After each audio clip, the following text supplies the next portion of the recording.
A reciprocating compressor compresses refrigerant vapor in a cylinder using a piston. In a way, reciprocating compressors are like automobile engines. The pistons are directly driven through a wrist pin and connecting rod from a crankshaft. Depending on their size, reciprocating compressors may have one or more cylinders. Multiple cylinders may be arranged in line, opposed, or in a V.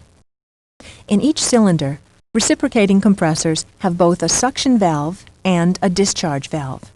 These valves give the compressor its ability to pump refrigerant vapor against a pressure difference. They are usually located in the head of the cylinder, in passages connected to the high or low pressure side of the system.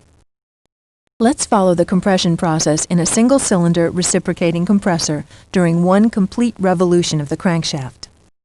Starting with the piston at the top of its stroke, or at top dead center, the piston begins to move downward as the crankshaft rotates.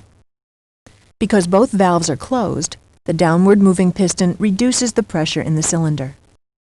As the pressure in the cylinder falls below the low side pressure in the suction line, the pressure difference opens the suction valve, letting refrigerant vapor flow into the cylinder.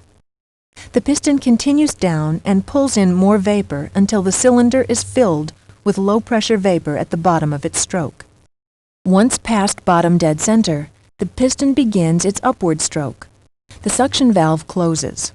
As the piston moves up, it reduces the volume of the space in the cylinder, increasing the pressure of the vapor. When the pressure in the cylinder exceeds the high side pressure in the discharge line, the pressure difference pushes the discharge valve open, letting the compressed vapor flow out of the cylinder. This continues until the piston reaches the top of its stroke and most of the compressed vapor has been expelled into the discharge line. When the piston begins its downward stroke, the discharge valve closes. The complete cycle then repeats during each revolution of the crankshaft. This is the mechanical positive displacement vapor compression cycle using a reciprocating compressor. Please take a moment to complete the following learning activity. To continue, make your selection.